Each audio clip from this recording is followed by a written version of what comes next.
ஸ்ரீமதே ராமானுஜாய நமகா.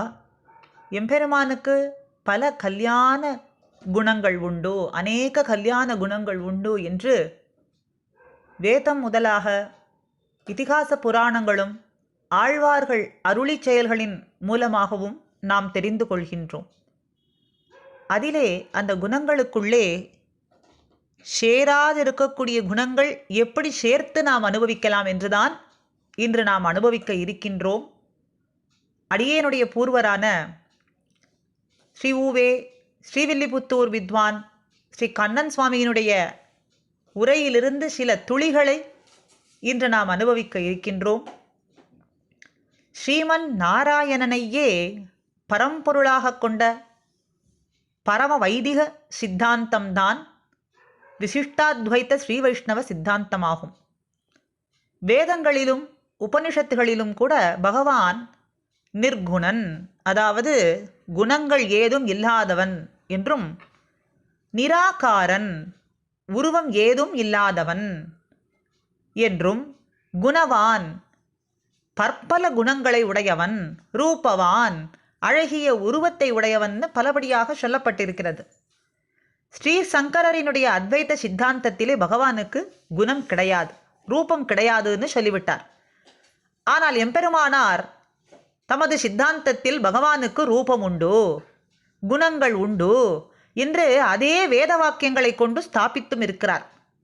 நிர்குணன் என்றால் அகிலகேய பிரத்யநீகா என்று அருவருக்கத்தக்க குணங்கள் அற்றவன். நிர்குணன் என்றால் குணங்கள் ஏதும் இல்லாதவன் ஸ்தாபித்தவர்களுக்கு இடையிலே எம்பெருமானார் அகிலகேய பிரத்யநீகா என்று அருவருக்கத்தக்கதான குணங்கள் இல்லாதவன் என்று ஸ்தாபித்திருக்கிறார். அதே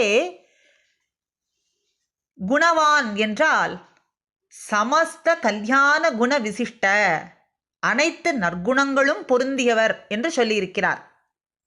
அதே நிராகாரன் என்றால் உருவமேதும் இல்லாதவன் இப்பொழுது பார்த்தோம். அதே எம்பெருமானார் எப்படி சாதித்திருக்கிறார்னு கேட்டால், நிராகாரகா, ஐம்பூதங்களாலான சரீரம் உடையவர் அல்லன், ஐம்பூதங்களால் ஆக்கப்பட்ட சரீரம் உடையவன் அல்லன் என்றும், அதே ரூபவான்னா அழகிய உருவத்தை உடையவன். அதே எம்பெருமானார் எப்படி சாதித்திருக்கிறார், அப்ராக்கிருத்தமான திவ்யமங்கள விக்கிரகத்தை உடையவன் என்று விளக்கியுள்ளார்.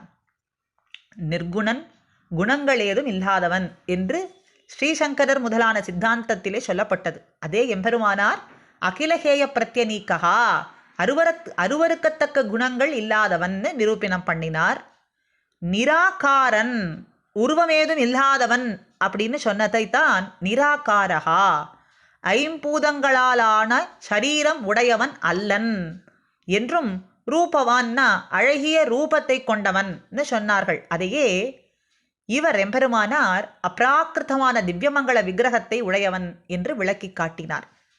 இதையே நம்மாழ்வாரும் தன்னுடைய அருளி செயலிலே திருவாய்மொழியிலே உளன் எனில் உளன் அவன் உருவம் இவ்வுருவுகள், உளன் அலன் எனில் அவன் அருவம் இவ்வருவுகள், உளனென இளனென இவை குணம் உடைமையின் உளனிரு தகைமையோடு ஒழிவிலன் பரந்தே என்று அருளியிருக்கிறார்.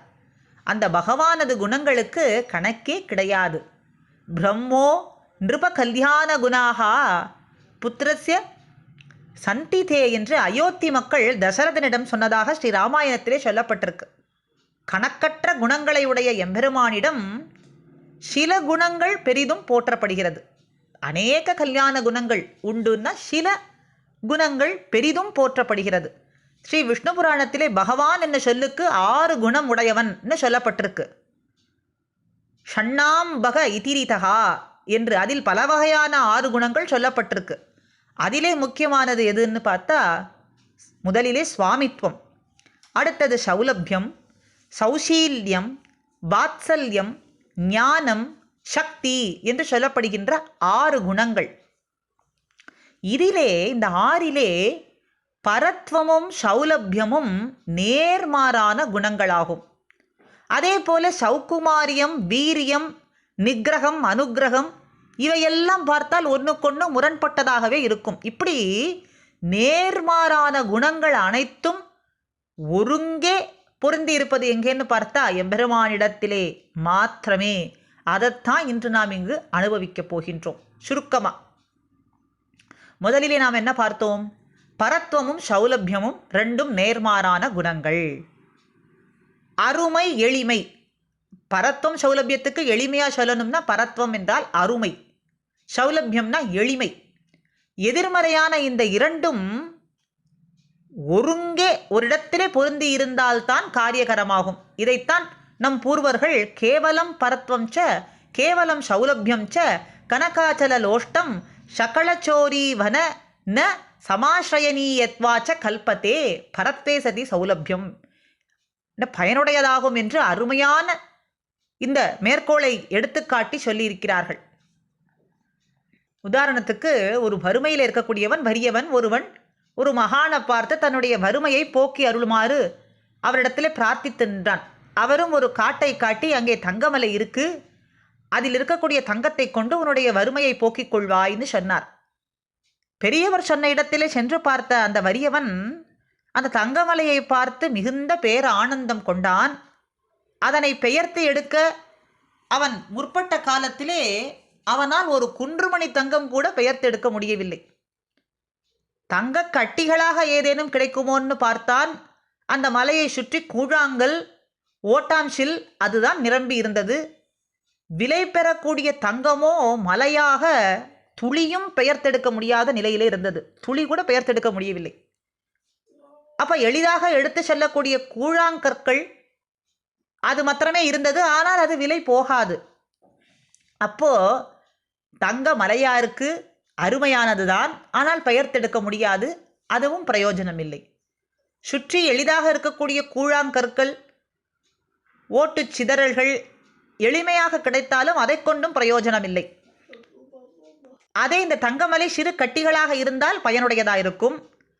அதுபோல வேண்டுபவர்களுக்கு வேண்டுவன எல்லாம் தரக்கூடிய இந்த பரமாத்மா எம்பெருமான் எட்டாத பரமபதத்தில் கண்ணாலே காண முடியாதவனாக இருக்கிறான். கண்ணாலே எளிதிலே காணக்கூடிய இந்த மண்ணுலகிலே இருக்கக்கூடியவர்கள் மனிதர்கள் எதுவுமே தர இயலாத பயனற்றவர்களாக இருக்கிறார்கள். அவர்களாலே ஒன்றும் செய்ய முடியாது. மற்றவர்களை ரட்சிக்க முடியுமான்னா அது முடியாது. அப்போ கண்ணாலே காண முடியாத எம்பெருமான் எல்லாருக்கும் தெரியக்கூடிய வகையிலே கண்ணுக்கு எளியதாக இருக்கக்கூடிய மனிதனாக வந்து பிறந்தால் அவரால் அனைத்து காரியங்களும் முடியும். அப்போ சேரா சேர்த்தியாக முதல்ல இன்னைக்கு பார்க்க போகிறது சேரா சேர்த்தின்னு சொன்னோம். அந்த சேரா சேர்த்தியிலே மனுஷ்யத்வே பரத்வம். ஆக பரத்வமுடையவன் தான். ஆனால் மனிதனாக படாதனப்பட்டு மனுஷருக்காய் என்று ஆழ்வாரனுடைய வாக்குப்படி மனுஷனாக வந்து பிறந்து அத்தனை பேருக்கும் தன்னுடைய அனுகிரகத்தை கொடுப்பது அப்படிங்க. அப்போ முதலிலே மனுஷ்யத்வே பரத்வம்.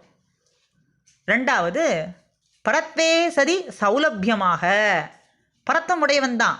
ஆனால் எளிமையாக அத்தனை பேருக்கும் கிடைக்கும்படிக்கு அவதாரங்கள் எடுத்தால் அதுவே நமக்கு காரியமாகும் என்று காட்டியிருக்கிறார். அப்போது அப்படி எண்ணற்ற அவதாரங்கள் எம்பெருமான் எடுத்திருக்கிறான்னு சொன்னால் அதிலே இந்த அவதாரங்களுக்குள்ளே தலை சிறந்ததுன்னு நாம் கொண்டாடுறது கிருஷ்ணாவதாரம் ஆகும்.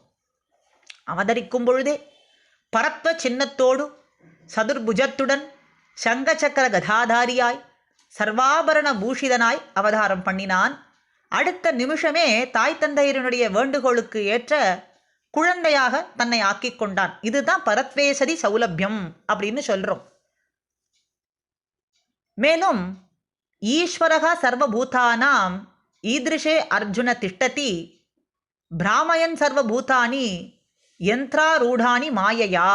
இந்த லோகத்தை எல்லாம் ஆட்டி வைக்கக்கூடிய இந்த பரமாத்மா ஈஸ்வரன் ஒரு இடைச்சியினுடைய தயிர்கடைய அவள் கொடுக்கும் வெண்ணைக்காக அவள் ஆட்டிவிக்க தான் நர்த்தனமாடினானே, வெண்ணைக்காக நர்த்தனமாடினது. அப்போ இதுதானே அரியவன் எளியவனான தன்மை. இதை சுவாமி வேதாந்த தேசிகர் மிக அழகாக சித்தரிக்கிறார்.